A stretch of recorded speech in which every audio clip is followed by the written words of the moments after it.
continuidade, vamos convidar o psicólogo Alessandro de Paula, ele que é professor também da UFMT. Alessandro, seja muito bem-vindo à nossa roda de conversa sobre psicologia organizacional e do trabalho. A nossa organização já vai disponibilizar o slide na sua tela agora, tá bom?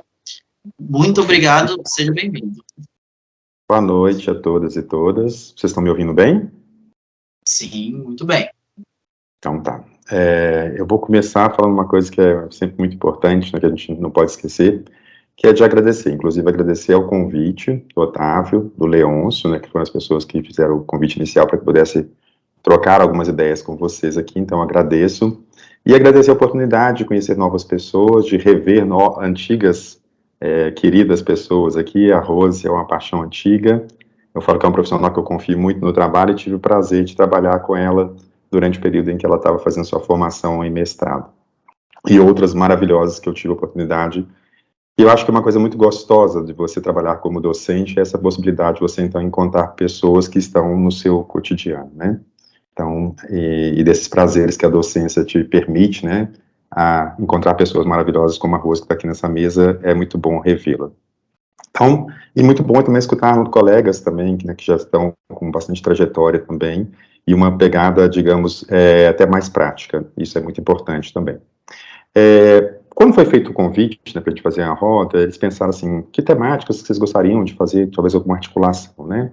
E aí eu falei, olha, estou precisando, estou tentando, estou me debruçando mais sobre a temática do teletrabalho, né, e como que isso tem se estruturado e o que desafios que isso tem. Então eu montei, a princípio, uma apresentação mais nesse sentido, e aí quem já trabalhou comigo, quem estudou comigo, eu falo um pouco de história, para contextualizar de onde que isso vem, de onde que isso, para a gente sentar e pensar para onde que isso pode estar caminhando, né? Outra coisa que eu tentei contemplar no que eu vou apresentar para vocês, para a gente poder debater, são provocações, então não se iludam ou não esperem respostas prontas. A gente não tem resposta pronta para um fenômeno que está ocorrendo agora, essa transformação, não é novo, mas eu concordo com o que Rose falou, né, ele foi, acho que, exacerbado, foi exposto, né, ou foi aumentado, digamos assim, o nível e a complexidade com o momento pandêmico que a gente está terminando agora, né. Na verdade, assim, já oficialmente não mais pandêmico, mas ainda vivenciando após a pandemia de Covid-19. Então, eu vou fazer essa fala um pouquinho por aí, né. E eu sou um apaixonado pela pesquisa dentro da POT, né, da psicologia, a área da psicologia que me apaixonou, tem muito a ver com a psicologia social do trabalho, e hoje eu vou mais debruçar, então, um pouquinho sobre essa perspectiva, complementando um pouquinho o que a Rose começou a provocar. Digamos que eu vou cutucar mais um pouquinho alguns pontos que a Rose já começou aí de provocação. Eu não consigo ver se está sendo feita... Obrigado. Então tá, né, contextualizando, então, nós estamos na nossa roda de conversa hoje sobre POT, e aí pode passar, por gentileza? Isso. Gente, eu falei isso com o Otávio, vou repetir aqui, eu sou mineiro, isso é um elemento importante. Mineiro adora contar um caos, né, e eu descobri que tem um nome chique para isso agora, que é storytelling, né, então a gente já fazia isso lá contando caos há muito tempo, então, e a gente gosta de falar muito. E eu também, como minha colega Rose e minha colega Dani, a gente fala muito rápido. Acho que isso é mal de gente de POT, que a gente quer falar muita coisa, tem pouco tempo, então a gente tem que acelerar, né? Mas então vocês me controlem aí o tempo, se eu expandir muito, tá? Eu preparei poucos slides, são só 752, então eu acho que até meia-noite e meia a gente termina aqui, mas aí vocês podem me controlar o tempo aí, por gentileza. Então, eu vou falar um pouquinho sobre teletrabalho, um pouquinho sobre os desafios e oportunidades, tá bom? Pode passar, por gentileza. A primeira coisa que eu queria falar com vocês, que eu tentei dividir, então, a nossa apresentação, né, em dois momentos. Um primeiro ato, que eu vou falar um pouquinho sobre o cenário, né, da saúde mental, o mundo do trabalho e teletrabalho, bem sintético, que Rose já fez bastante provocações, e depois, no segundo ato, no segundo momento, eu vou falar um pouquinho sobre algumas questões que a própria POT, e aí eu vou falar um pouquinho mais especificamente, quando a gente fala de POT, Psicologia Organizacional e do Trabalho, é uma temática que tem pontos de consenso e de muita divergência, né? Então, esse O está falando muito mais, né, da sigla de organizacional e T de trabalho, ou das questões de gestão de pessoas, né, de gerenciar as pessoas nesse mundo do trabalho, e a questões vinculadas à psicologia do trabalho, saúde do trabalhador. Então, completando um pouco, né, o que a Rose completou e falou anteriormente, eu vou falar um pouquinho, inclusive, no segundo ato, sobre esses desafios para a gestão de pessoas em relação ao teletrabalho. Então, seguindo o nosso primeiro ato, pode passar, por gentileza. Eu sempre gosto de iniciar, quando eu vou falar de trabalho e de adoecimento, esse dado que ele é atual, no sentido assim, né, que nós estamos falando de um dado do ano passado, né, que é muito engraçado que esse negócio de Covid a gente perdeu a noção de tempo, né, de 2019 para cá, tudo que aconteceu a gente fica meio confuso de quando foi. Mas esse dado, então, é um infográfico que está desenhado aqui na tela de vocês, né, mostrando, então, o adoecimento mental e seu custo econômico. Então, se a gente juntar aspectos contra a ansiedade, estresse e depressão, né, e esse dado é um dado da OMS que foi compilado, e a gente vê, então, a quantidade de pessoas no mundo que tem, por exemplo, depressão. Nós estamos falando, então, de 320 milhões de pessoas. E por que isso interessa, então, para a gente, né? E desses 320 milhões de pessoas, 18,4 apresentam, então, um índice de depressão que aumentou nos últimos 10 anos. Quando a gente fala, então, do Brasil, dados nossos aqui dos brasileiros, né, a gente fala, então, que 9,3% dos brasileiros sofrem de uma questão ou de um adoecimento, né, da esfera mental. E isso é importante a gente lembrar desses dados, porque nós estamos falando, então, aqui de POT, né, Psicologia Organizacional do Trabalho, mas quando a gente está, então, pensando em adoecimento, que tem a ver especificamente com o adoecimento mental, o sofrimento mental, ele perpassa várias esferas da psicologia. Então, estou só lembrando que pensar, então, o adoecimento é uma questão que interessa a psicologia, e mais do que pensar o adoecimento, prevenir e tomar cuidados, né? Vocês vão ver que eu vou sempre falar aqui, não só diagnosticar, mas especialmente tomar medidas preventivas. Nos interessa a psicologia como um todo. E aí depois eu vou debruçar mais sobre o que interessa para a gente no caso, que é a POT. Então, o adoecimento mental, e eu estou pegando aqui no caso ansiedade, estresse e depressão, é um fenômeno que custa por baixo, e o que eu falo por baixo, a gente tem muitos casos que são subnotificados ou não notificados. Uma faixa de $1 trilhão, que é o custo da depressão, em média, tá, por ano, que custa para a economia mundial. Então, isso é uma estimativa baixa, e não é pouco dinheiro, e não é pouco sofrimento das pessoas que estão envolvidas nisso. Então, eu sempre gosto de mostrar e iniciar, quando eu vou falar de adoecimento, que isso tem um custo. Por que eu estou falando isso? Eu concordo muito com o que a Dani apresentou antes, falou, porque a gente, quando trabalha com POT, talvez diferente de outras áreas da psicologia, as pessoas que têm expectativa de quando vão conversar com a gente nas organizações, eles querem números, eles querem dados. E eles querem entender quanto que vai custar isso para ele. Então, mostrando para vocês que a questão do adoecimento mental não é uma frescura, não é mimimi. Isso é um fato e tem suas implicações econômicas. Óbvio que a gente sabe que tem implicações para a pessoa, para a comunidade, para o sistema de saúde que fez o sobrecarregado, tem N implicações. Eu estou trazendo, então, aqui um número para mostrar essa implicação direta e econômica. Não estou diminuindo as outras implicações, como falei, pessoais, né, as outras implicações sociais do fenômeno de adoecimento. Pode passar, por gentileza? Dito isso, então, eu espero que tenha ficado claro para vocês, então, que o adoecimento mental ele tem um custo alto, né? E qual que é a importância disso, então, no contexto laboral? Então, se a gente entendeu que esse custo é alto, direto ou indireto, para as pessoas que estão envolvidas com a sociedade, no mundo do trabalho também não é diferente, né? A Dani apresentou aqui agora, a Rose também já fez uma provocação, as pessoas precisam ter saúde na vida e saúde no trabalho para desenvolver esse trabalho. Então, é importante a gente ter clareza disso, que manter condições de saúde no ambiente de trabalho é manter condições que essa pessoa seja saudável na sua esfera laboral e na sua esfera pessoal e seja produtiva para aquele fim daquela instituição.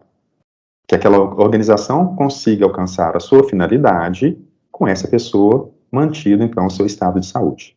Então, qual que é a importância da saúde no contexto laboral? É importante porque ela possibilita promover a saúde no espaço de trabalho e a prevenção de adoecimentos. E, lógico, o alcance dos objetivos dessa instituição.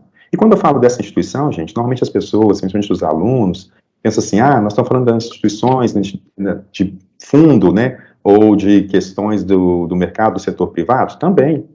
Mas nós também estamos falando de organizações públicas, né? Instituições de prestação de serviço, organizações mistas, terceiro setor. Então, todas elas têm o seu objetivo. E pessoas saudáveis, trabalhando nessas instituições, seja da iniciativa privada, do setor público ou terceiro setor, elas precisam estar com saúde para desenvolver os seus trabalhos. Pode passar, por gentileza? Então, é importante, então, estou trazendo saúde mental é importante, saúde mental no contexto do trabalho também é importante, tá? Não, eu estou focando aqui mais na saúde mental, tá, gente? Mas, obviamente, a saúde de forma global é importante para o mundo do trabalho. Aí a gente tem uma questão que é o teletrabalho, né? Eu acho que a primeira coisa que a gente tem que falar quando a gente diz sobre teletrabalho é uma definição. O que eu estou chamando de uma definição, né? Porque muita gente fala de muita coisa do que seria teletrabalho. E as coisas estão talvez um pouco misturadas, foram experimentados muitos formatos, muitos modelos, muitas experiências nesse período pandêmico, né? Então, para falar aqui do que eu estou chamando de teletrabalho, para organizar a nossa fala, nossa conversa aqui, então o teletrabalho é uma atividade laboral. E por que eu destaquei o laboral? Lembra que nós estamos falando então de psicologia organizacional do trabalho, dos efeitos do trabalho na vida dessa pessoa e de como que essa pessoa se relaciona com o trabalho, como ela se relaciona com esse mundo do trabalho. Então isso é importante destacar. O teletrabalho é um tipo, né, uma atividade laboral realizada com auxílio de umas tecnologias digitais da informação e comunicação, as TICs, ou TICs, como alguns gostam de colocar, né, fora da instalação convencional do empregador. Essa é uma definição da OIT, tá? Oi? Pessoal, se puder desligar o áudio, por gentileza. Tá. Qual que é o número? Pode continuar, professor. Eu achei que era uma pergunta. Então, assim, é importante da gente destacar, então, que o que diferencia do trabalho convencional do teletrabalho seria, então, essa mediação, o auxílio das tecnologias, né, da informação e da comunicação, para que essa pessoa, esse trabalhador ou essa trabalhadora desenvolva o seu trabalho fora das instalações convencionais do empregador. Isso é uma definição clássica, tá? E a gente nem pode esquecer que isso é uma modalidade de trabalho que, inclusive, permite que esses trabalhadoras ou trabalhadores, né, desenvolvam suas atividades à distância.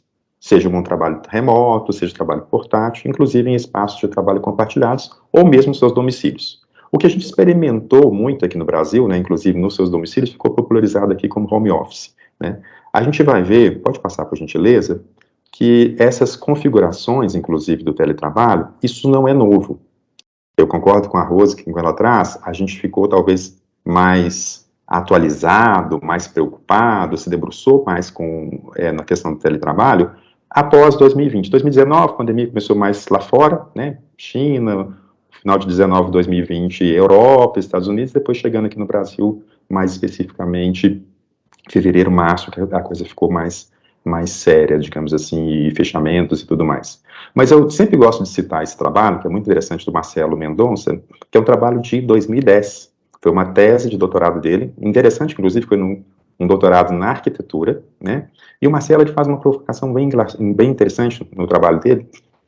O título da tese dele é A Inclusão dos Home Office, né, no setor residencial no município de São Paulo. Então, é uma história antiga. O que ele faz? Ele, então, na arquitetura, e eu faço esse convite a vocês que gostam, já são apaixonados pela POT, sabe disso, quem está se aproximando agora, que são alunos, pessoas que estão no início, né, da formação, POT, por excelência, como quase todas as áreas da psicologia, mas POT não tem como você fugir disso, é uma área multidisciplinar. Ela é interdisciplinar. Então, a gente tem que conversar com a medicina, com a enfermagem, com o direito, com a economia, com a arquitetura, né? Então, essa tese que eu estou trazendo aqui da arquitetura é bem interessante. Então, lá em 2010, o Marcelo fala assim, olha só, ele foi estudar como que o espaço, e dentro da arquitetura, na construção das casas, dos prédios, do setor residencial, foi incluído dentro das casas, dos apartamentos, o espaço de home office. Quando eu cheguei em Cuiabá, eu estou a Cuiabá tem alguns anos, poucos, cheguei em 2014, e um dos diferenciais, quando eu estava olhando lugar para alugar ou para comprar, é que tinha, assim, as imobiliárias, as construtoras falavam assim, olha, no seu apartamento já vai ter um espaço, inclusive, de home office. E esse espaço era engraçado, que era sempre conjugado com um quarto. Eu pensei na minha cabeça, de jeito nenhum, eu quero isso para minha vida.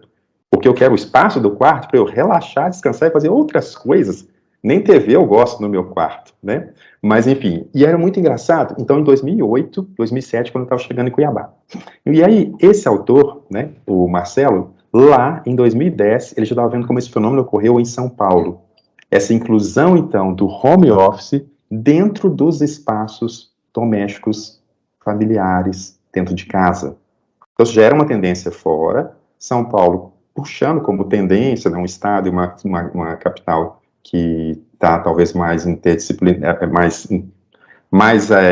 sendo puxado por essas tendências, né, globais, digamos assim, e ele já faz essa discussão, falando então como que esse mundo do trabalho já estava entrando na construção. E vocês entendem, gente, isso a gente está falando de psicologia aqui, e por que eu estou fazendo esse aporte lá falando do quanto o home office não é novo, é uma história antiga. Quando você fala, então, que dentro do espaço doméstico, dentro da sua casa, você está incluindo um espaço para o seu trabalho estruturado, você está mudando rotinas dessa casa. Isso, então, tem implicações para esse trabalhador, para a família desse trabalhador.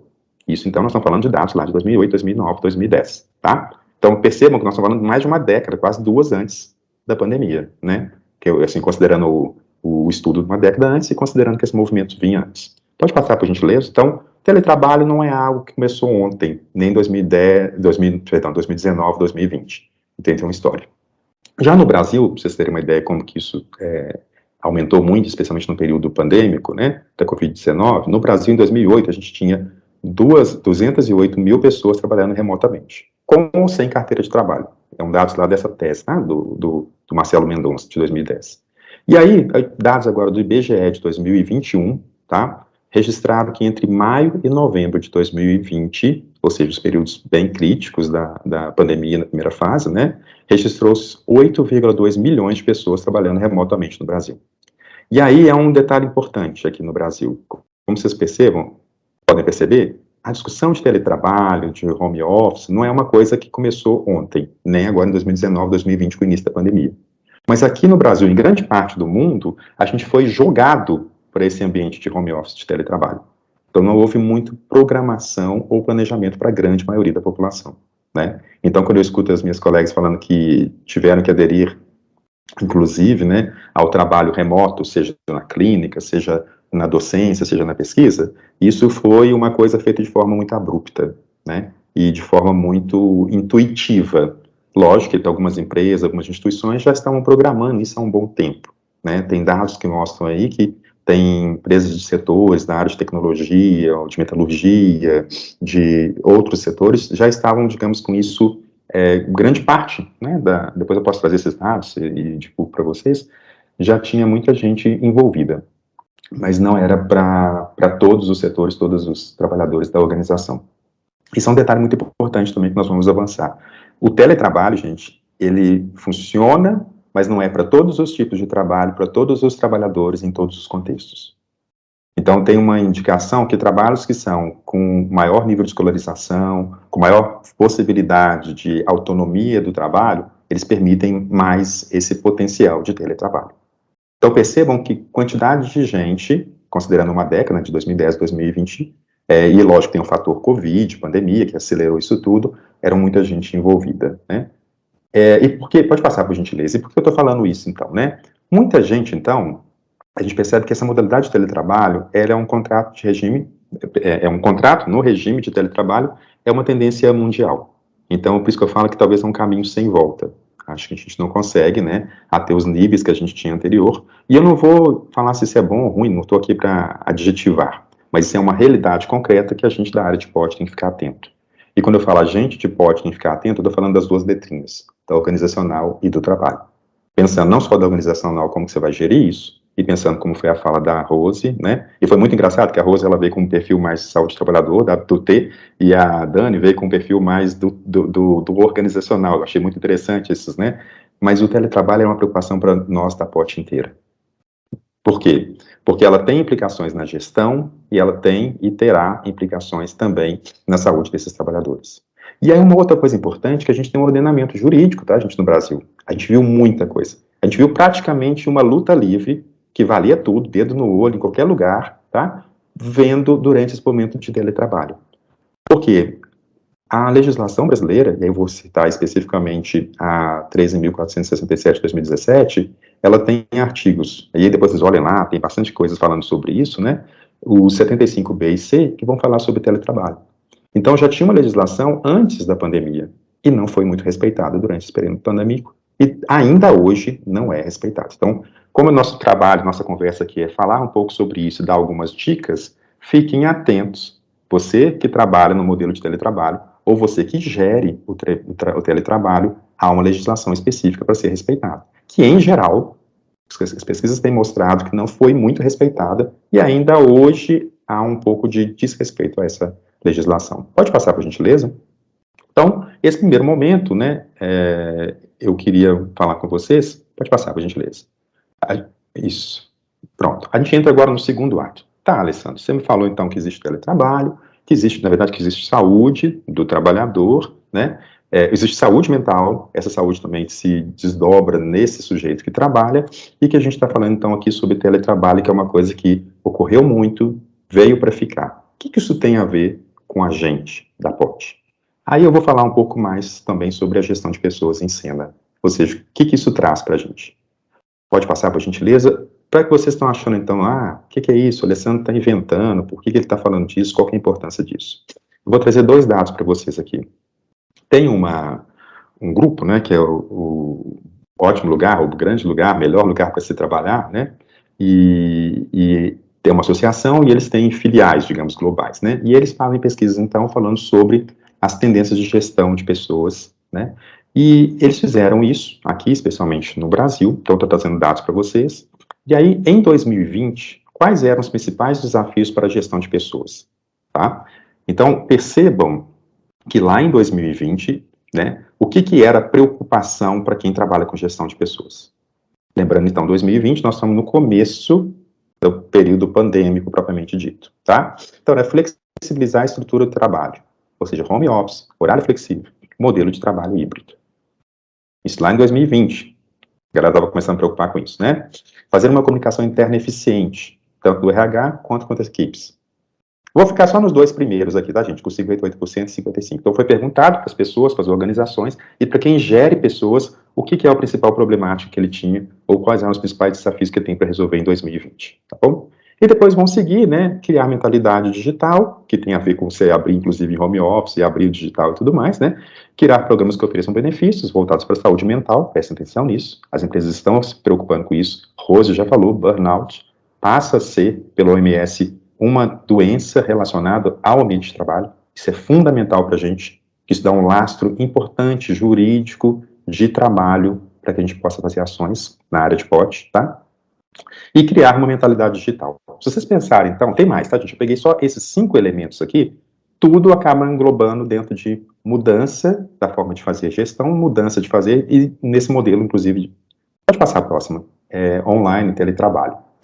E eles perguntaram, então, no ano seguinte, e aí, para 2021, quais são os principais temas para 2021, tá? Então, pensou o que era 20, depois pensou para 2021.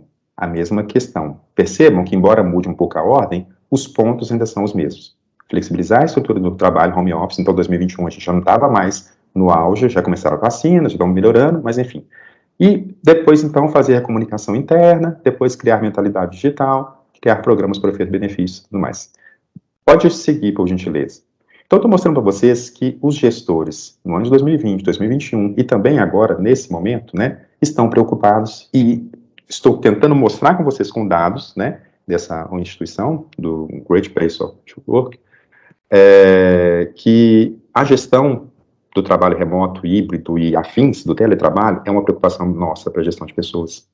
Então, não é só uma coisa que o Alessandro acha que é importante. Eu escolhi para falar aqui, porque o Otávio fez o convite e a associação. É porque é uma realidade que está batendo na nossa porta, como psicólogos do trabalho organizacional, né? E esse novo teletrabalho, esse novo modelo, forma, flexibilidade e tudo mais, exige uma nova mentalidade sobre as dinâmicas de trabalho. Então, o trabalho e as formas da gente lidar com o trabalho mudou, né? Tem vários desafios que ainda permanecem, isso é importante a gente não deixar de lado, claro, mas essa nova dinâmica de trabalho está posta. E a gente precisa pensar em elaboração de novas culturas organizacionais e modelo de gestão. Talvez os modelos tradicionais que a gente pensou, fez ou usou até agora, não vão ser suficientes para o que a gente tem feito até aqui. Então, essa é uma provocação muito importante para a gente que é da área da POT, quem já está aqui com um pouquinho mais de estrada, e para quem está chegando agora. Bem-vinda e bem-vindo, né? Os desafios são muitos. Mas a gente tem que pensar, então, que essa função gestão de pessoas, especialmente com esse novo modelo, né, modelo de gestão remota do teletrabalho, ela põe novos desafios para nós entendermos como isso funciona. Pode passar, por gentileza, né? Seguindo um pouco nisso, então, eu vou trazer para vocês aqui uma coisa que eu tentei compilar, tá? Que são os principais temas para a gestão de pessoas. Então, o que as pessoas que trabalham, estudam, né, e que estão nas principais organizações do Brasil, essa pesquisa também foi feita, uma compilação, que foi feita agora em 2021, perguntaram para os gestores de pessoas das principais organizações do Brasil, tá? Públicas e privadas, especialmente privadas. O que ou quais são os principais temas para a gestão de pessoas? Basicamente, gente, são 4 pontos que foram elencados que a gente precisa preocupar dentro da gestão de pessoas. E são clássicos. Quem já está no rolê aqui de gestão de pessoas sabe disso, que é comunicação, trabalho colaborativo, foco no humano e na saúde mental, e isso tem crescido nas organizações, por isso que eu estou frisando isso aqui em pote, né? A psicologia tem muitos materiais, muito arcabouço, muitas coisas que a gente pode contribuir na área de saúde mental. Gestão de dados objetivos e liderança e flexibilidade dos gestores. Próximo, por gentileza. Então, eu vou apontar um elemento em cada um para a gente só entender o que eu estou dizendo aqui e trazendo e costurando com o teletrabalho. Primeiro que eu vou falar com vocês sobre comunicação e trabalho colaborativo. Pode passar, por gentileza. Então, lembrando, nós estamos falando de 4 grandes elementos que são importantes para a gestão de pessoas. Comunicação. Gente, parece muito óbvio que eu vou falar com vocês aqui, mas grande parte dos problemas que a gente tem das organizações tem a ver com falta de alinhamento. Ou seja, uma definição e explicação das metas e das expectativas. Parece tão simples, né? Você deixar muito claro o que fazer, como fazer, de que forma fazer, por que fazer. Parece tão óbvio, mas a gente peca muito em fazer isso nas organizações. E eu já estou falando que isso não é de hoje. E agora imagine quando isso não está bem definido, bem delimitado, quando a gente fala então de teletrabalho. Então, se isso já é crítico no trabalho tradicional e convencional presencial, se isso não ficar muito claro no teletrabalho, teremos um complicador maior. E, associado a isso, tem o feedback, a devolutiva. Seja ela formal, no momento estruturado, por exemplo, uma avaliação de desempenho, ou outro momento avaliativo dentro da organização, ou no momento informal, né, nas conversas cotidianas, de forma não estruturada. Eu, particularmente, acho muito importante, quando eu estou orientando, quando eu estou falando, eu tento fazer isso, eu sempre falo, e eu gosto muito dessa metáfora que eles falam.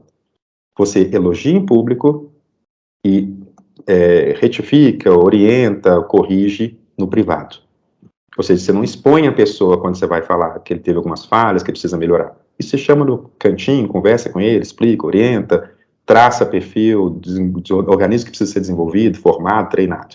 E elogia em público, isso é muito importante, né? Isso é muito importante de feedback, para a gente pensar um pouco sobre isso, né? A próxima, por gentileza. Eu não vou detalhar muito, eu estou pondo elementos para a gente conversar depois e aí a gente volta.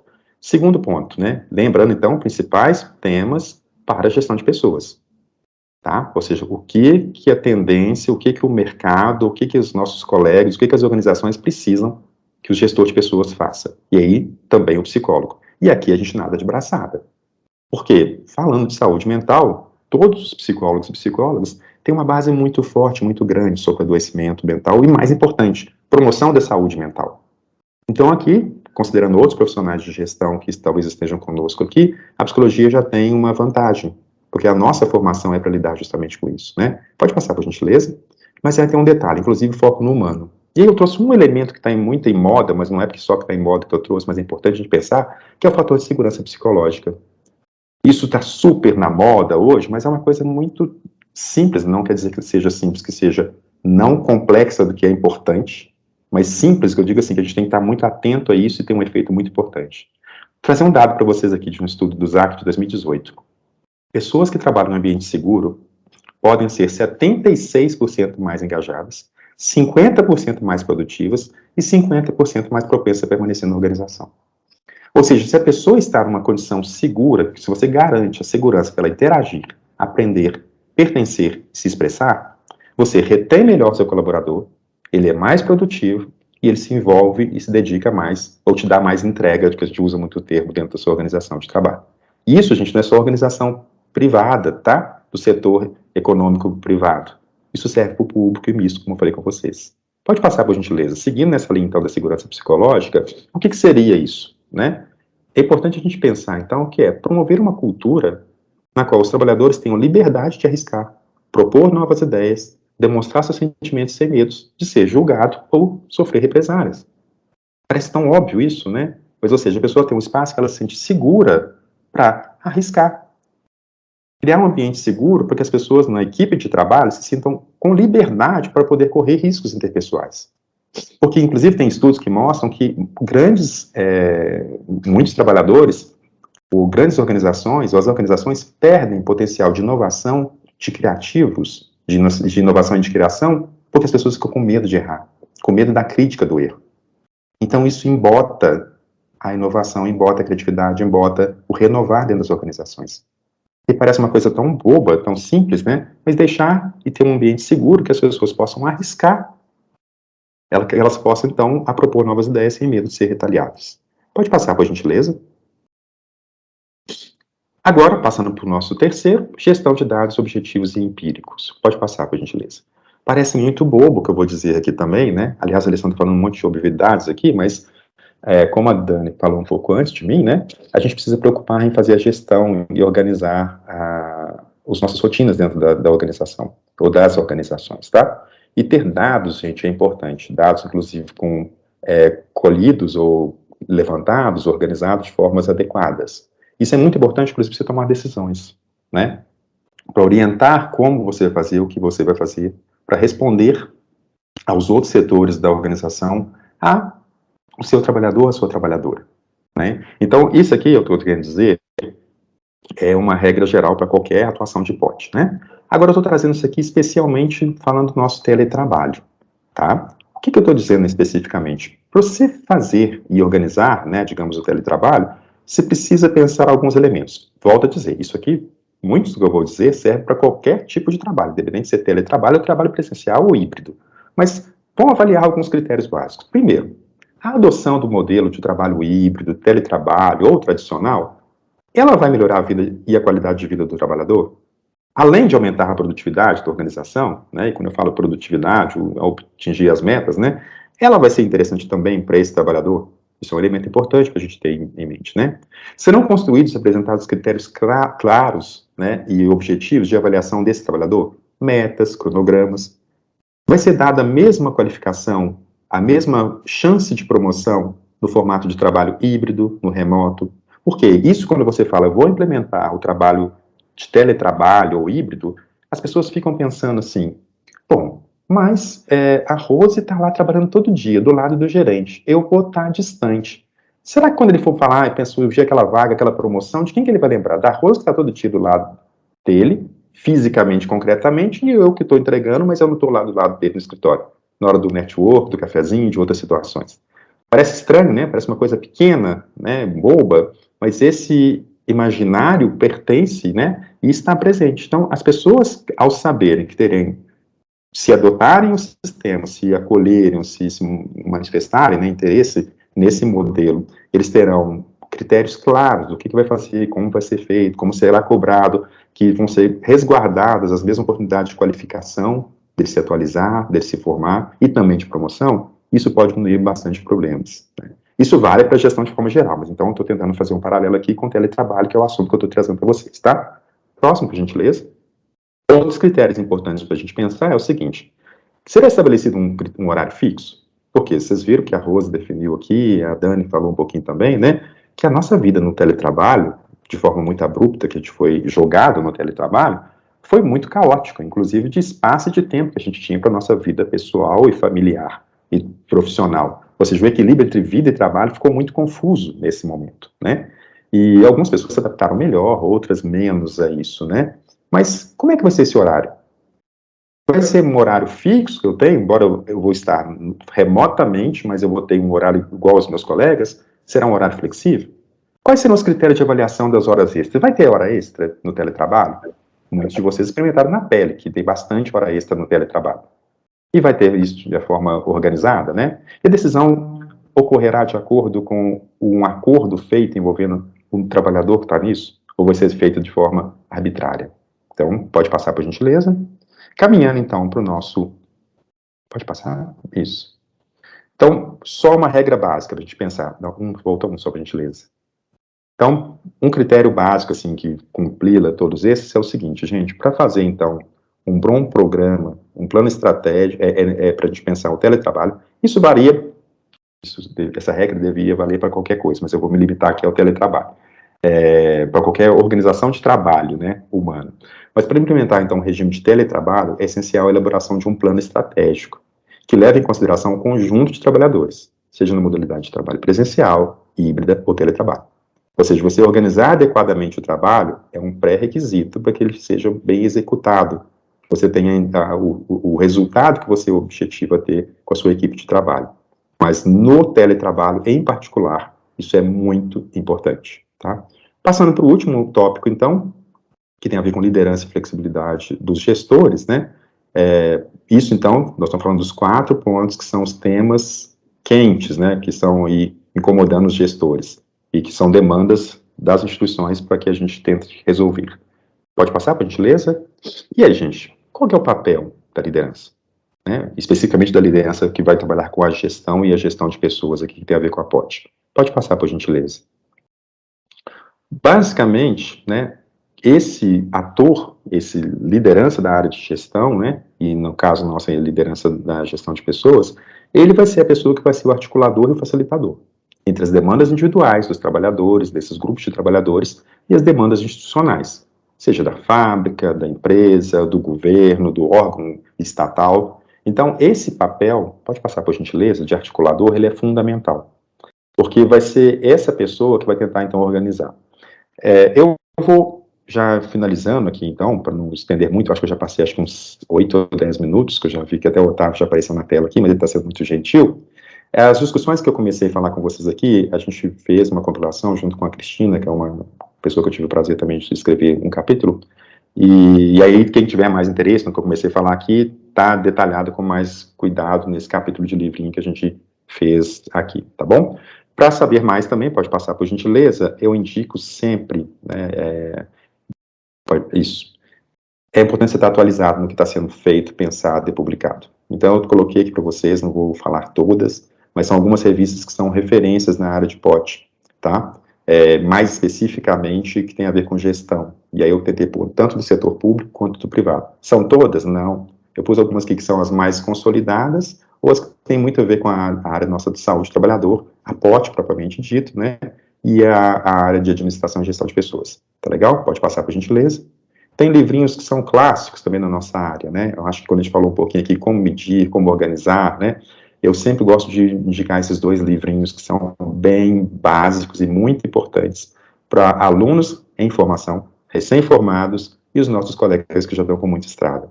Porque isso aqui eu falo que são excelentes, eu não gosto de receita de bolo. Sabe aquela coisa que serve para qualquer coisa? Eu não gosto dessa metáfora, não, mas assim, mas aqui a gente tem excelentes ferramentas que não são de uso exclusivo do psicólogo, inclusive, então os nossos colegas que são gestores de pessoas, que não são psicólogos, podem utilizar ferramentas, e ferramentas que foram testadas e validadas, ferramentas que tiveram bons resultados aqui na população e no contexto brasileiro.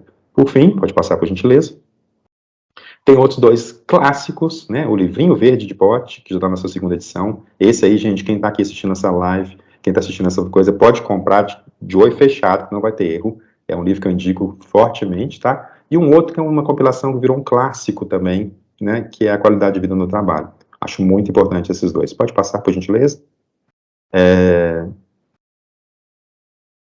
Essas são as referências que eu usei ao longo dessa apresentação, tá? E depois eu vou ficar disponível de conversar um pouquinho mais sobre isso. E pode passar, por gentileza.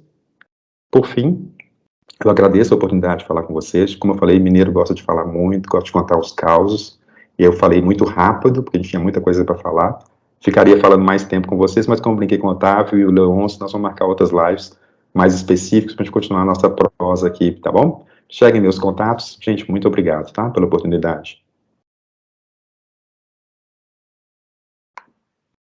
Professor, nós que agradecemos, tá aí, pessoal, a fala do Alessandro Vinícius de Paula, ele que é professor da UFMT,